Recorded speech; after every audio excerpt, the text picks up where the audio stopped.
Donc,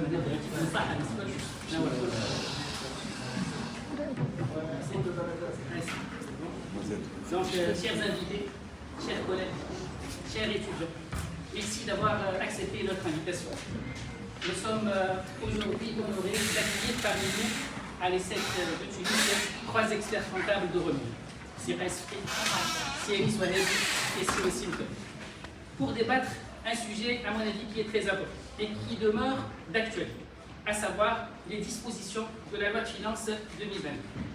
Nous essayons de partager aujourd'hui avec nos experts leurs avis, leurs analyses à propos de cette loi et de ses principales dispositions, ainsi que ses hypothèses de base. Rappelons-le que cette loi prévoit des mesures pour les entreprises, pour le citoyen, pour les associations, pour les start-up, mais aussi elle fait référence à une certaine amnistie fiscale et une possibilité pour les entreprises de réévaluation des actifs. On va profiter aujourd'hui de la présence de nos experts pour leur demander leurs avis quant à la pertinence et l'efficacité de ces mesures fiscales pour l'accompagnement des entreprises, pour le financement du budget de l'État, mais aussi pour la contribution à une vraie relance sur le plan économique et social. Avant de terminer, j'adresse mes remerciements à Madame Askri Kaoui pour tous ses efforts dans l'organisation de cet événement et je lui adresse ça.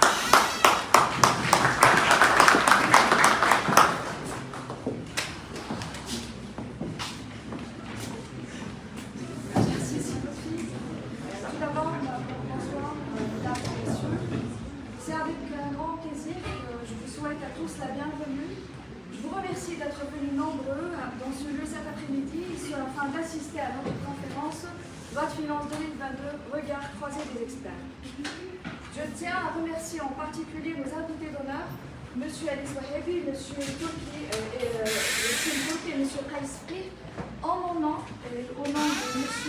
Lotfital et au nom de toutes les personnes représentatives de la faculté. Nous sommes honorés que vous soyez dans nos salles de notre faculté afin de partager avec nous le fruit de votre expertise. Donc, je présente M. Ali Swahebi, il est expert comptable, membre de l'ordre, membre du Conseil national des normes et des comptes publics, président de la Commission des normes et des comptes de l'État, membre du Conseil national de la fiscalité de 2017 à 2020, membre du comité d'audit du réseau mondial et son président de 2008 à 2010. M. Wassim Turki est expert comptable, membre de l'ordre, il est également expert judiciaire, consultant en gestion financière et en appui opérationnel auprès du groupe de la Banque mondiale. M.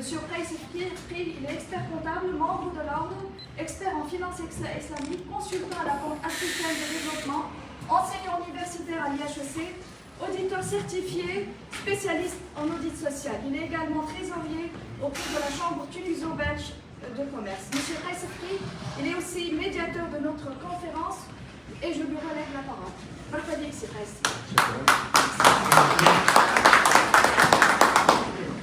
Monsieur le directeur, chers invités étudiants, chers professeurs, je suis très content d'être là parmi vous, de retrouver un peu le banc de l'amphithéâtre universitaire. Vous savez que nous, experts comptables, on ne coupe jamais le cordon avec notre parcours académique, puisque c'est la seule profession ou parmi beaucoup de professions qui restent toujours dans la mise à jour, dans l'amélioration, dans les nouveautés. Vous savez tous qu'il y a beaucoup de normes, beaucoup de choses qui évoluent dans la profession d'expert comptable. Donc il est là tout le temps dans cette envie de savoir et de transmettre ce savoir avec des générations à venir. Donc, notre débat aujourd'hui va porter sur la loi de finances 2022. Bien sûr, la loi de finances, beaucoup de nouveautés, beaucoup de choses vont être présentées rapidement parce que malheureusement, on n'aura pas beaucoup de temps. Je serai dans cette lourde tâche assisté par mes amis et confrères Anis Wahebi et Wassim Turki pour une évaluation des dispositions de cette loi et bien sûr des recommandations à venir s'il y a des choses qu'on pourrait améliorer par rapport à l'existant, sachant que nous, experts comptables, on a cette visibilité de l'aspect pratique dans la vie économique qui nous permet de voir un peu qu'est-ce qui marche, qu'est-ce qui ne marche pas et qu'est-ce qui pourrait être amélioré. Donc, sans trop tarder, je vais essayer de présenter moi rapidement tout ce qui est agrégat économique et les réalisations économiques de la loi de finances qui nous ont poussé d'ailleurs à avoir ces différentes dispositions. La situation économique du pays, on le sait tous, c'est une situation assez difficile qui nous oblige à trouver des solutions rapides et efficaces pour justement essayer de pallier aux insuffisances, notamment des ressources de l'État. Donc il y a beaucoup d'hypothèses de base qui ont été utilisées par le gouvernement pour réaliser cette loi de finances. On va les parcourir rapidement. Au niveau de la croissance, vous savez qu'on a réalisé une croissance de 2,6% du PIB en 2021, grâce notamment à la production du secteur minier et du secteur des extractions de pétrole et de gaz.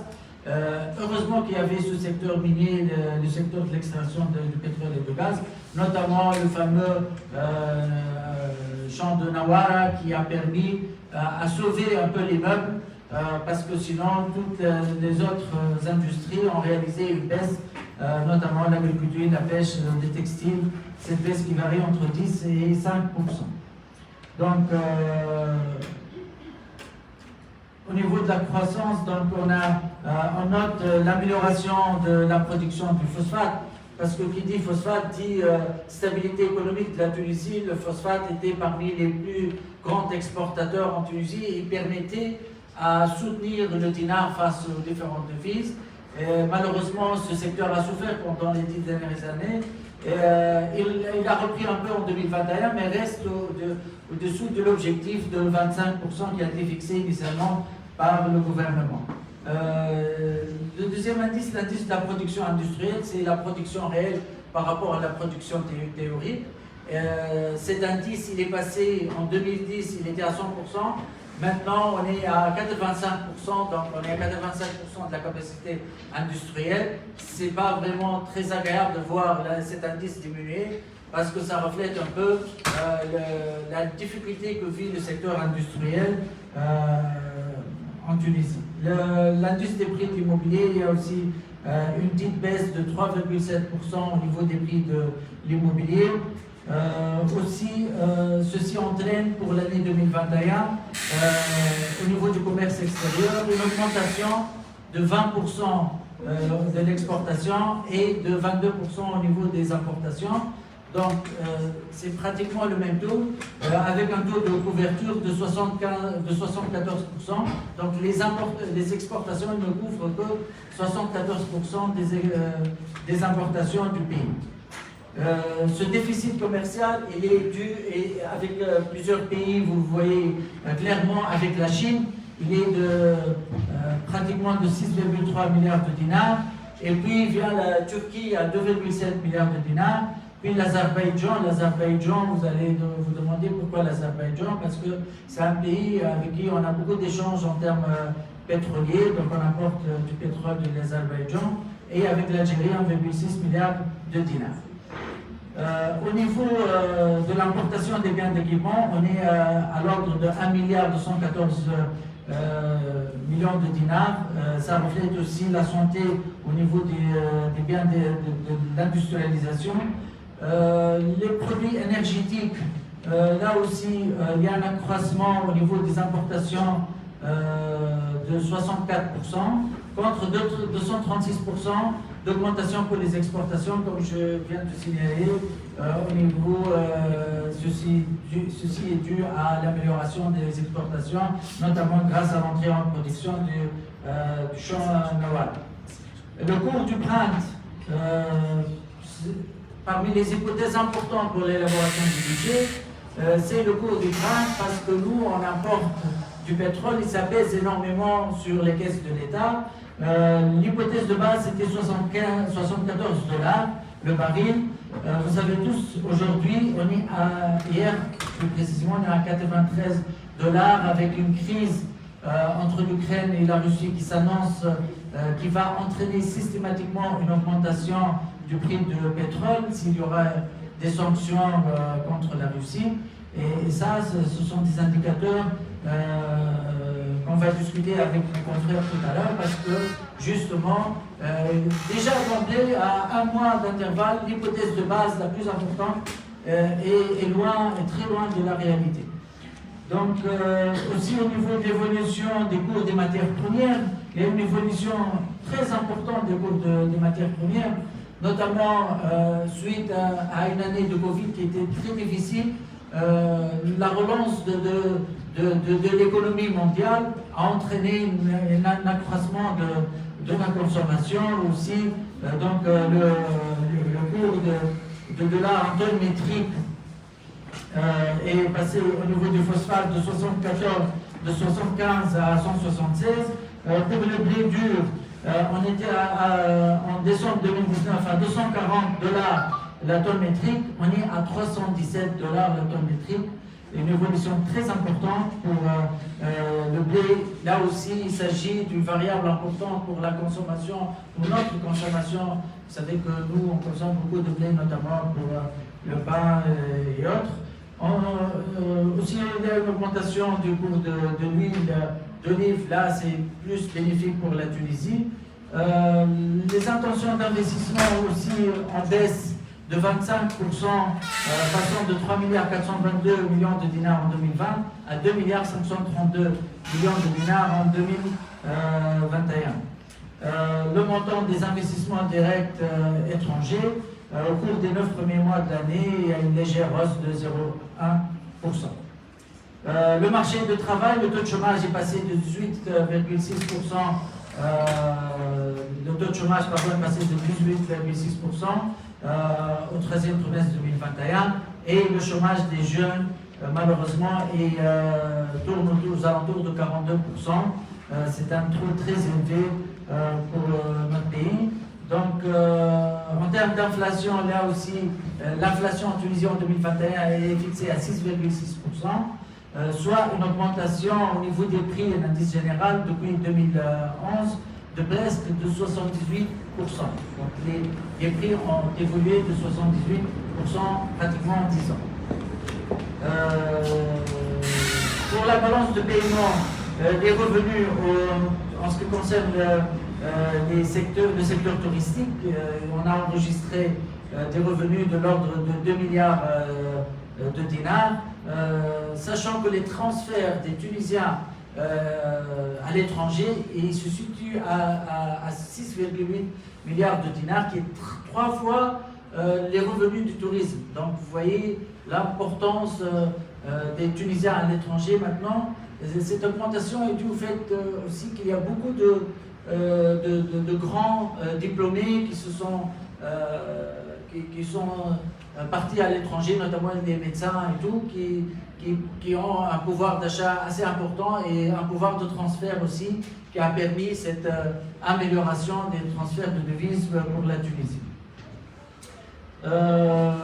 Rapidement, on passe à la partie budgétaire. Donc, la dette de la Tunisie en 2022, il y a une augmentation de l'encours de la dette qui frôle le PIB de la Tunisie.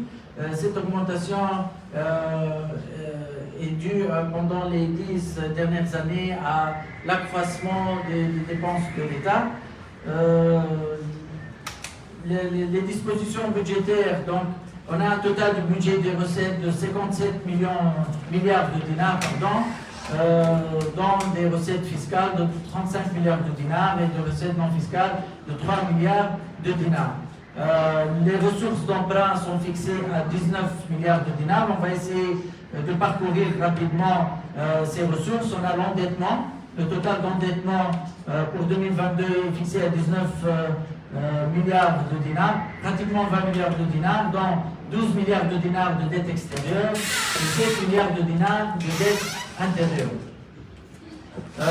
Les ressources fiscales et douanières, donc d'abord au niveau de l'impôt sur le revenu, le total des impôts sur le revenu et les impôts sur les sociétés sont fixés à 14 milliards de dinars. sont parmi les postes les plus importants en termes de revenus de l'État, dont 10 milliards de dinars qui sont l'impôt sur les salaires et l'impôt des forfaitaires. Donc vous voyez l'importance de l'impôt sur le revenu des salaires dans le budget de l'État. Et alors que l'impôt des forfaitaires qui s'établit à 127 millions de dinars pour 400 000 forfaitaires, soit une participation de 300 dinars pratiquement pour chaque forfaitaire, qui est vraiment un montant très très bas par rapport à ce que doit être. L'impôt sur les sociétés aussi, on a 1,463 milliard de dinars uniquement, dont 70% de cet impôt provient des banques et des grandes entreprises. Donc, ce qui laisse une participation des entreprises tunisiennes qui ne sont pas dans le secteur bancaire ou pétrolier, ils participent à la concurrence de 500 dinars par an par société. Vous voyez, on a 800 000 entreprises en Tunisie. Ce taux est très faible. Vous allez me dire qu'il y a des entreprises qui ne sont pas en activité, mais il y a toujours un minimum d'impôt. Mais ce montant est vraiment très bas par rapport à une activité économique nationale. L'impôt sur la consommation, là aussi, c'est une partie importante des ressources de l'État, dont 9,9 milliards de TVA, 9,9 millions de dinars de TVA et 3,9 milliards de dinars de droits à la consommation. Donc c'est l'impôt direct. Et tout ce qui est droit de douane, total de 1,256 milliard de dinars. Donc c'est la participation des droits de douane pour le budget de l'État. Les ressources non fiscales sont établies à 3 milliards de dinars, dont les redevances des loyers qui sont fixées à 2,3 milliards de dinars et les pénalités et confiscations à 387 millions de dinars.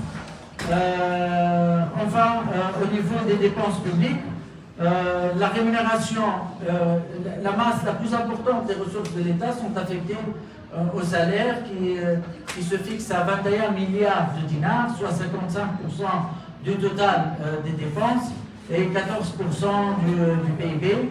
Les dépenses moyennes de services et fournitures et marchandises, pratiquement 2 milliards de dinars. Et les dépenses d'intervention et les droits de compensation et les dons, la compensation, 14 milliards de dinars. Les dépenses d'investissement, 4 milliards de dinars, très faible taux d'investissement. Et les charges de financement sont fixées à 4 milliards de dinars. Donc, enfin, l'affectation des dépenses par ministère. Comme vous savez tous, les ministères les plus importants sont le ministère du Commerce, le ministère de l'Intérieur et le ministère de l'Éducation, qui ont le taux le plus important pour la participation au budget de l'État. Voilà, je vous remercie. Je vais céder la parole à mon confrère Anis Ouhebi qui va nous parler des principales dispositions de la loi de finances et l'évaluation de ces dispositions. On aura tout de suite après... Si vous permettez, avant de commencer le débat professionnel, c'est sur le plan stratégique, parce qu'on a un débat, le sujet est très sensible. Je me présente tout d'abord, c'est Fabio Benali, je suis docteur en arbitrage commercial international, je suis professionnel, je gère 4 sociétés en consulting, arbitrage, médiation, international. Le sujet est très sensible. Et si vous permettez, non plus pas parce que je ne maîtrise pas la langue française, mais c'est juste pour développer un peu les protocoles universitaires. Oui. On va terminer avec les deux présentations, puis on va ouvrir la discussion parce que... Non, ce n'est pas la discussion dans le fond, maman. C'est pas ça. Oui.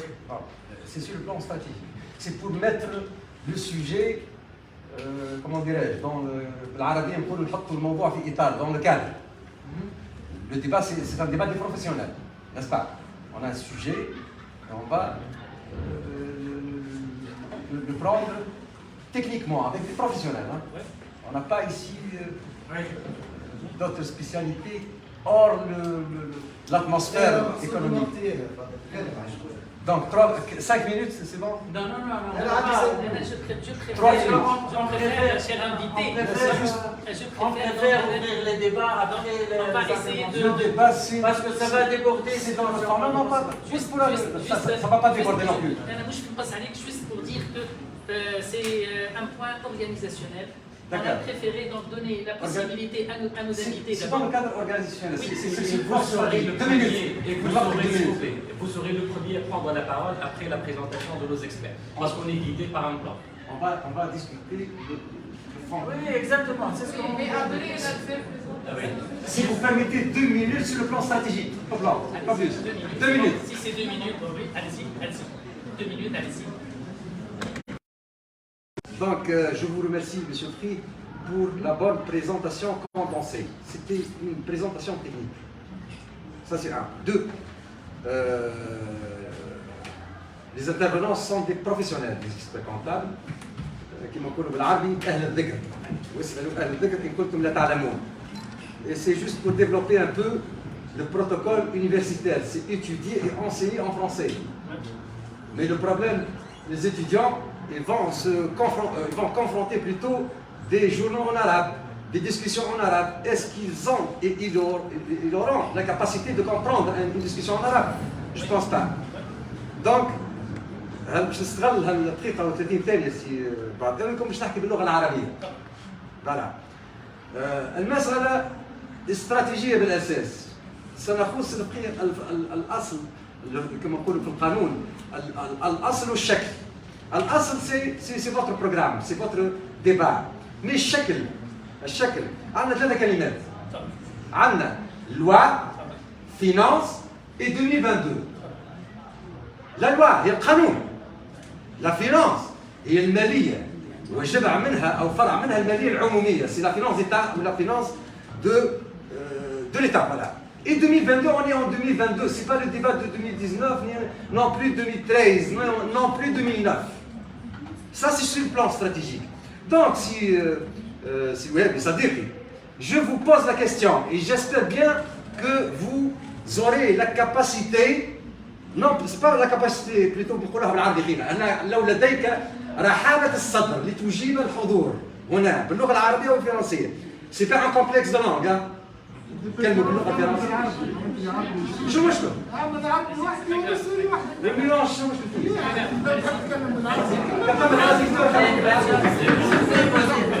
Faut poser la question. Je pose la question, s'il vous plaît. On est devant trois alternatives. La loi et le canon. La loi, la finance, ça c'est votre profession. Et 2022, c'est le climat qui ne sort pas de la politique. On ne peut pas négliger le politique, non plus pour parler de la politique, mais 2022. Comment avoir une homogénéité? Comment peut-on avoir une homogénéité en termes de ces 3 alternatives? Merci. Je vous en prie. عملت لي جروب ترانزيسيون بس باين عصبتكم بس كل أصحاب العالم. شو تحضروا؟ Normalement, يعطيكم الصحة وبس على الاستضافة. فرحان برشا اللي باش نكون معك أول مرة ندخل للسي. أول نسمع بها عندي برشا صحاب فيها أنا ما شفتهاش. يوفر يعطيك الصحة. فرحان برشا زدت على السينيست العماني كي في بارتي دو الكابينيه اللي قرار هنا. إن شاء الله برشا منكم زاد يجيو بعدين زاد مرحبين. Alors, انا من الاول قيس قلت له راك موديراتور انا باش تعمل بريزونتاسيون ماكش باش تحترم الوقت. جي فيه دي فيلم كيلو روحي. ايه تحترم الوقت. راك يعطيك الصحة يا قيس، ان شاء الله نعمل كيف. انا باش نعمل ليكتور كريتيك على لو فينانس مي مانيش باش ناخذ لو فينانس كل جو في بروندر كيلكو ميزور كيلكو بوان و إذا كان ثم حاجة تقعد من بعد ولا ثم حاجة ديسكوتيون ولا ديسكوتيون انسامبل je préfère la deuxième partie de la conférence qui est la partie discussion. Alors, c'est Qays tout à l'heure قال l'endettement de l'État باش يكون on va dire 20 milliards de dollars.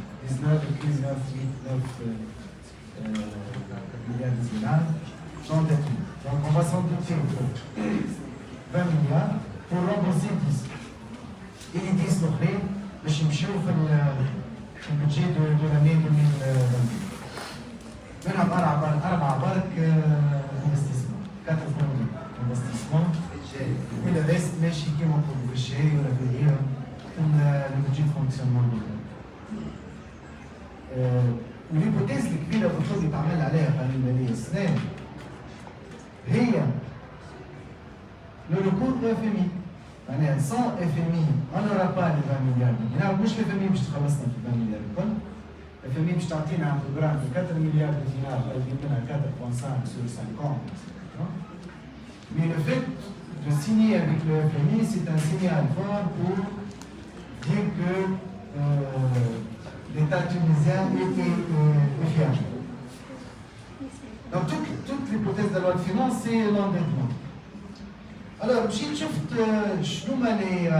les exigences du FMI.